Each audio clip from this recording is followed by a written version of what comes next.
Είχα τη χαρά να συνεργαστώ με την Σοφία, που ήταν σε μια φάση της ζωής της που είχε τελειώσει με τις σπουδές της και δεν ήξερε ακριβώς τι είναι το επόμενο βήμα. Την είδα πως άλλαζε και με τι χαρά έβλεπε ότι μπορούσε να καταφέρει τα πάντα. Σοφία, εύχομαι να πετύχεις ό,τι θέλει η ψυχή σου και πάντα να χαμογελάς. Θα ακούσουμε τώρα την Σοφία να μιλάει στο testimonial για τη δουλειά που έχουμε κάνει μαζί. Γεια! Εγώ είμαι η Σοφία. Η ιστορία μου το τελευταίο 1,5 χρόνο ήταν γεμάτη αλλαγές. Μετακόμισα σε ένα καινούργιο μέρος που δεν ήξερα κανέναν.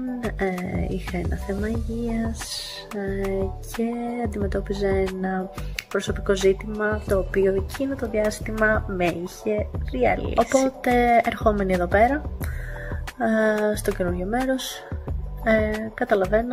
κατάλαβα ότι χρειάζομαι βοήθεια.